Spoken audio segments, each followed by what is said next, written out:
We're gonna go ahead and do the orientation for this RV. It is a very small, compact RV. It's very versatile, very simple to drive. Just watch your turns, wide turns, watch for poles and columns in and out of the gas station. You're at 13 feet high, so read the signs, make sure you have plenty of clearance wherever you're driving. In addition, when you are driving, please watch for any tree overhangs onto the road, or when you're parking, that there's enough clearance. We don't want anything touching the roof or scraping the sides. Give yourself a good 5 to 8 feet. And when you're parking, please stay away from trees and bushes, boulders and columns. They pop out of anywhere, especially at campgrounds. Additionally, have an extra set of eyes anytime you are backing. Like I said, things pop out of the ground, kids park their bikes. Make sure that you have enough room and enough space and an extra set of eyes so that you don't back into anything. Well, we're gonna go ahead and continue on with the orientation as we move along. This is a generator bay. It has an onboard generator. This is the exhaust pipe. The exhaust pipe will become hot while in use. Please don't put any gear down there around it that may melt or even block the exhaust for airflow. Just be aware of that. As we move along, we also have another bay. It is listed as propane. This is where the propane fill will be on this RV on the driver's side. It is an attached tank. It is not removable. You will have to fill it at the fuel station when you're refueling the propane. It is an unleaded fuel tank. The vehicle and the generator run off of the same tank. There is a built-in safety feature. Once you get down to about a quarter of a tank, the generator will not run. It's so that you don't get stranded if you're out in the woods camping and utilizing the generator and not monitoring your fuel consumption, that you don't get stranded. So that's a really nice feature in the event that something of that nature does occur. We also have the dumping station area right here. So I'm gonna open up this compartment. There are two valves. There's a gray valve, which is the dirty sink and shower water, and there is a black valve, which is for the sewage. What you're gonna do is you're gonna hook the sewer hose, remove the cap, attach the sewer hose, and then run the sewer hose to the sewer hole into the ground. You're gonna pull the gray valve first, and it's just gravity fed to let it flow on out. Once that's all done, you're gonna close up that black valve, and then you're gonna pull on the gray valve and kind of wash out that pipe with that cleaner, dirty water, should I say, and let that flow out. In the event that you just fill the gray tank, you're more than welcome to just pull the gray valve and empty the gray tank without having to dump the black tank. There are two ports here. There is one right here. This is what they call a black tank flush. If you hook up a water hose to this, it is going to fill the black tank on the inside. The caution here states that if you are using this valve, that you open up this black valve. It does fill the tank. There's only two exits, out through that cap there or up through the toilet on the inside. We don't want you to overflow on the inside and get the sewage into the RV. We have another valve here. This is the city water connection.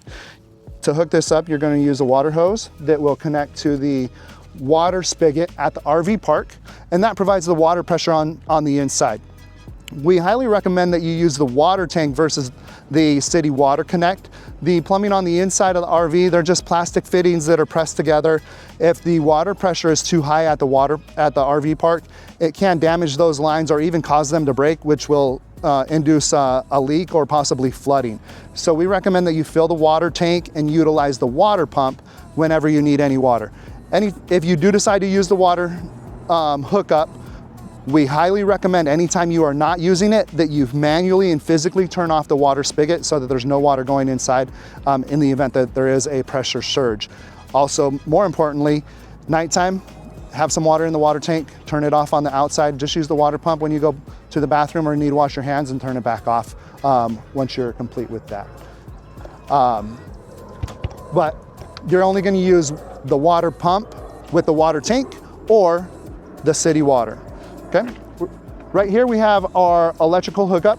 This is where your power cord is going to connect. It's going to connect here to the RV and then connect to your power source, your RV electrical outlet, and the RV pedestal. At times we've encountered issues that people call and say, hey, there's no power coming into the RV. What's wrong with the RV? A lot of times these RV parks, they shut off the power at that electrical pedestal by turning off the breaker. So what we'd like you to do is check that breaker, make sure it's in the on position so that there is power flowing through the cord into the RV. We're gonna go ahead and get on moving around. The RV does have an electric awning.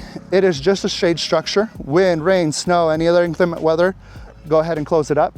Anytime you are not using it, close it up. If you go down to the river, down to the lake, go for a hike, make sure that you close up the awning. It's approximately $2,000 to replace, just to make you aware. We do have a full pass-through compartment here. There's a large storage compartment.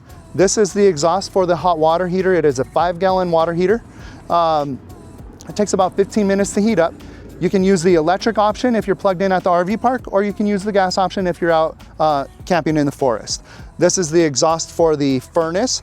Both of these vents do become hot while they're in use. Please refrain from putting any gear or any items close by, and don't touch them while they're in use. They are extremely hot. This valve is the fresh water tank fill. So you're gonna remove this little cap, you'll hook up your hose, you'll turn your hose on, and it will fill the water tank. It'll start to flow out a little bit if you do overflow the tank, but we ask that you monitor the gauge on the inside while you're filling it so that you don't overfill it and overpressurize that tank. In the event that you do, it will flow out once it gets to a regular equalization of pressure. There is 2 outlets right here. You do need a power source, so you either need to be plugged in at the RV park or utilizing the generator to have access and use of these outlets. There's another large storage compartment right here as well. Let's head on inside. Before we go inside, just be aware there is a little drop down here for the door. Make sure that you do have enough clearance. Stay on all maintained and improved roads. No off-roading. Make sure that you're aware of the exhaust for the vehicle as well. You know, this is not an off-road vehicle. You need to make sure that you stay on improved roads. All right, we're gonna do the orientation on the inside of this RV. As you step in through the door, up on top here is your control panel. On the left side, we have our tank gauge levels, so you can monitor those. They're just guides, they're not 100% accurate, but they'll give you an idea of your tank levels. We have a bank of switches. We have the water heater, which is electric or gas. We recommend that you use the gas. It seems to get the water hotter faster. And then you have your water pump switch. We recommend that you turn the water pump switch on and off based off of use. That way, if somebody leaves the faucet on, you don't lose all of your water. Also, we have an exterior security light.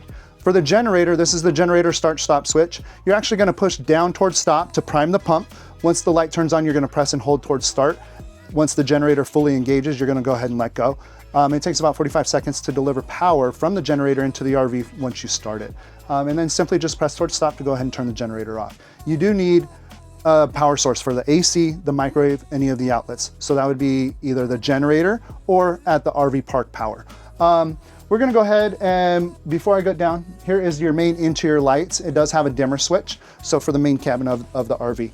Down here on the bottom, we have a dial. That is your battery disconnect switch. Please make sure that it's in the on position, otherwise you're gonna lose power on the inside completely. There's 2 red switches. Those are for exterior lights.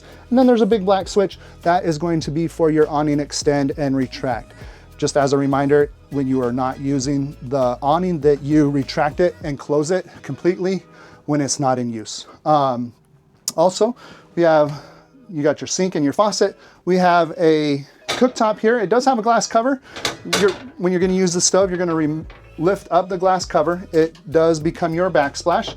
The burners do become hot. Please make sure that you do not close the cover on top of a burner when it's on, or if it's hot, and do not place a hot pan on top of the glass top. It will shatter the glass. We do have a microwave. Like I said, you need a power source to utilize the microwave as well. As we move back, we have the 12-volt refrigerator. We're gonna recommend that you run the generator a couple hours in the morning, a couple hours in the evening, if you are not plugged in at the RV park to help maintain those batteries. Inside the refrigerator, you have your controls here. You have settings 1 to 5. 5 is going to be the coldest. You just press the button and cycle through to your desired temperature. It takes about 3 to 4 hours to get cold all the way. And then the freezer has a dial control all the way in the back where you can set your setting for the freezer component. Right here along the bed, we have our electrical panel. Inside the electrical panel, there are fuses and also breakers. In the event that you do trip a breaker, you can go ahead and reset that there in the electrical panel. We do have a large size dinette that converts to a bed. You're gonna release this knob and go ahead and lift the tabletop up off of the post. Then you're gonna pull the post out of the flooring. And then the tabletop is actually gonna sit inside this rail all the way around. And you're gonna take the cushions from the back of the dinette to cover up the space so that it's nice and cushy. We do have a cab over bed. Please use the ladder up and down if you are utilizing it as a sleep area. And then the driver area, the cab is a standard Ford cab. It does have a radio that does have a camera in it. When you put the vehicle in reverse, the backup camera should automatically come on. Additionally, please use an extra set of eyes. Have somebody help you while you're backing. That way you don't inadvertently back into anything while you are maneuvering the RV. As we come over here, we have a sink. On the wall here, we do have an outlet. That's going to be your GFCI outlet for all of the outlets inside of the RV. So you have your test and reset switch right on there on that. And then on the other side of the bed here, we have our thermostat. So you're gonna go ahead and press through the modes and you can cycle through fan, cool, and heat. That's where you're gonna turn your thermostat on for whichever feature you may need. And then as we go into the bathroom, we do have a foot flush toilet. The pedal, if you partially press it, it will fill the bowl with water.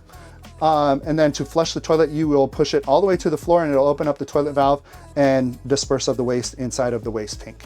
The shower is a little bit cozy. Should be straightforward on and off with the water valves, and you can control your temperature there. And then additionally on the top, there is a little lever where you can actually turn the shower head on and off.